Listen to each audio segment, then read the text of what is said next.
Verse 1. Always hold others as dear and precious, by thinking of all sentient beings as more precious than a wish-fulfilling jewel. For accomplishing the highest aim, I will always hold them dear. Every genuine Dharma practitioner should hold fully to an aspiration like this. I will think of all sentient beings who inhabit the three realms and are wandering in samsara. They are more precious than the wish-fulfilling gem. For this reason, I am determined to work for the ultimate benefits and well-being of all sentient beings, who I will always hold as dear and precious. This I will do gladly. A. Why sentient beings are more precious than a wish-fulfilling jewel. The wish-fulfilling gem can only grant us temporary benefits, such as the treasures of property and money. It does not have the power to grant us the greatest benefit, which is ultimate nirvana.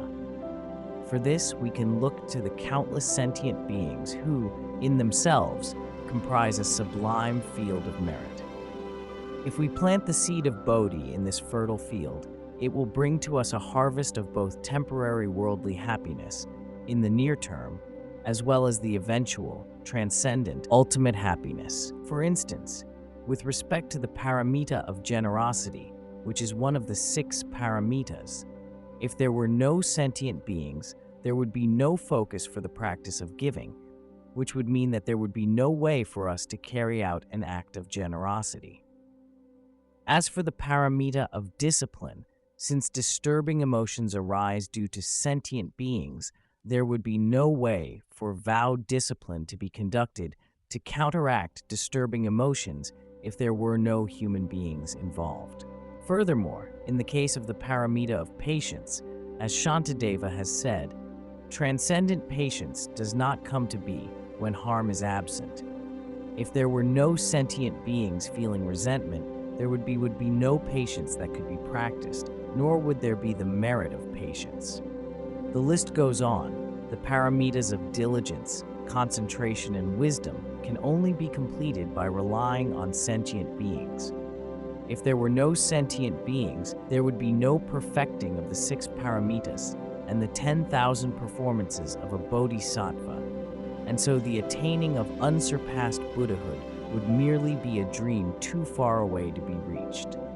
We should, therefore, work to fulfill both the temporary aspirations and ultimate aspirations of sentient beings through our spiritual practices, which include holding a caring and cherishing mind towards sentient beings in every minute, in every second of everyday life. Practitioners with such qualities can be considered to have a true mind of loving kindness and great compassion. Such a mind is the true manifestation of the spirit of Mahayana, known as bodhicitta. The usual pitfall of ordinary Dharma practitioners, the great Kadampa masters of the past, like Geshe Langri Tangpa, all had a noble morality and a virtuous personality. These are things that the Mahayana practitioners of today should endeavor to learn. Otherwise, the aspiration to become a bodhisattva or a Buddha will only remain as empty words. It is a great pity that in today's society, most people, regardless of whether they are Buddhists or not, lack a noble personality, not to mention to have a Mahayana bodhicitta mind. Even among dedicated Buddhist practitioners, there are those who have shown extremely incorrect attitudes towards sentient beings. While, on the one hand, they may often treat sentient beings with anger and aversion, or may even act as if sentient beings were their enemies, at the same time, on the other hand, they may harbor in their mind reverence and respect for the Buddhas and Bodhisattvas. Shantideva, in his The Way of the Bodhisattva, questioned this behavior by asking, what kind of practice is it then that honors only Buddhas but not sentient beings? Instructions like, you should only respect Buddhas and Bodhisattvas but not sentient beings, can never be found in any of the Buddhist teachings. Shantideva criticized this incorrect behavior by asking this question. If one is unable to manage such a great deed as fulfilling the aspirations of sentient beings, and always holding them to be dear and precious, even though he may seek the Dharma everywhere, his practice will definitely not be rewarded with success. There is a story that illustrates this in the sutra.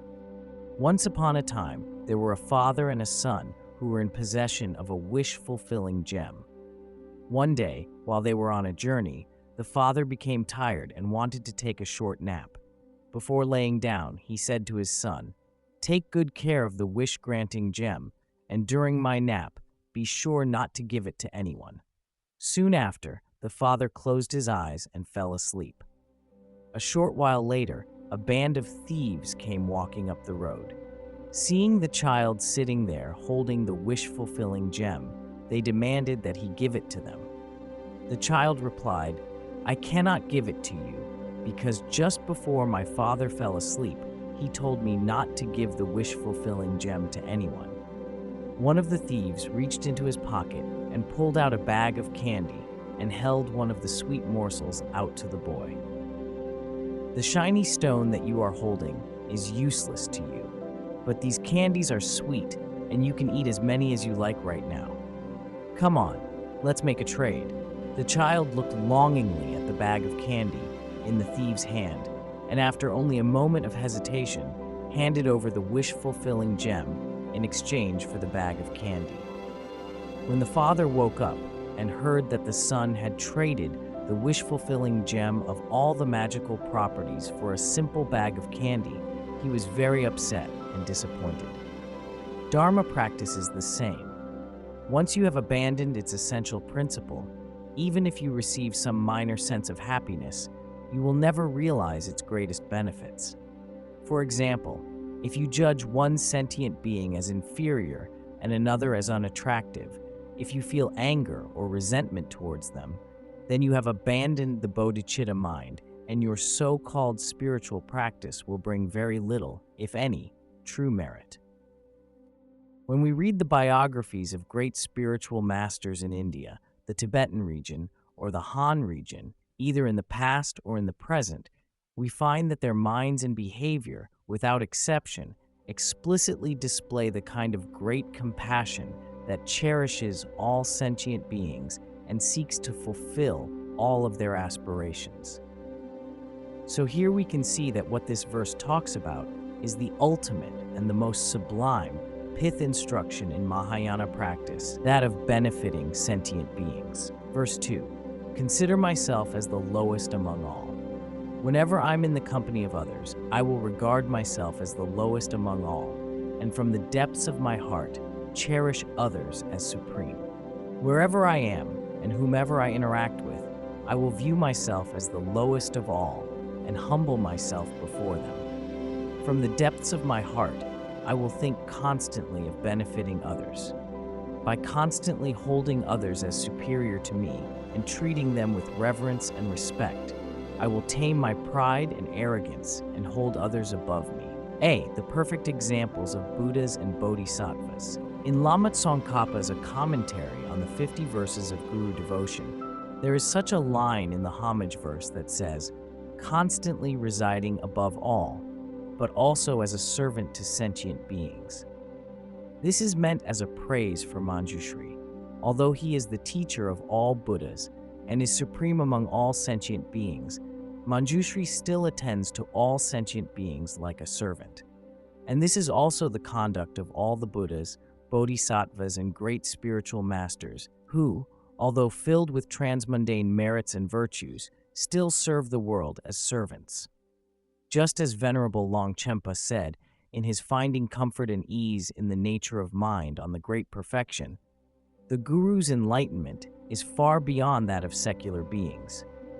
In spite of this, he still attends to the world and carries out compassionate activities for the benefit of sentient beings. As Dharma practitioners, we need to follow this marvelous example.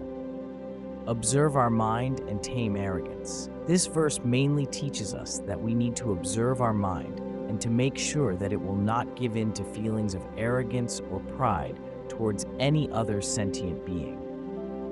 There is a Tibetan adage that goes like this: "The peak of arrogance cannot hold the spring water of merits." Therefore, all people, even those who are already full of sublime merits, must be free of arrogance or pride and constantly hold in their mind the aspiration to respect and benefit others. Only when we think of benefiting others single-mindedly are we able to regard sentient beings as wish-fulfilling gems and revere them as supremely precious in the way that we do towards Buddhas, Bodhisattvas, and our supremely kind gurus. For instance, Bodhisattva Kshitigarbha's great vow is, "If hells are not completely emptied of suffering beings, I vow never to attain Buddhahood, and furthermore, only when every last sentient being has been converted and saved shall I achieve Bodhi." If Bodhisattva Kshitigarbha had not seen sentient beings as superior and nobler than himself, he would never have made such a great vow. If he had set himself high above the others and acted like an emperor, how could he realize the perfect accomplishment of such a deep aspiration? In our everyday conduct and in our interactions with others, we need to, on the one hand, generate great bodhicitta towards sentient beings, and on the other hand, to see ourselves as the lowest among all, and to truly think of benefiting others from the depths of our heart. Lord Atisha, throughout his life, gave 3 great pith instructions for training the mind. First, examine the mind constantly. Second, tame the mind with mindfulness and alertness. Third, by constantly doing so, generate bodhicitta in the mind stream. It is also recounted in Jigme Phuntsok's The 37 Practices of a Bodhisattva that, in short, wherever I am, whatever I do, to be continually mindful and alert, asking, what is the state of my mind? And accomplishing the good of others is the practice of a bodhisattva. From this we can see the intention of Lord Atisha and Jigme Phuntsok is exactly the same.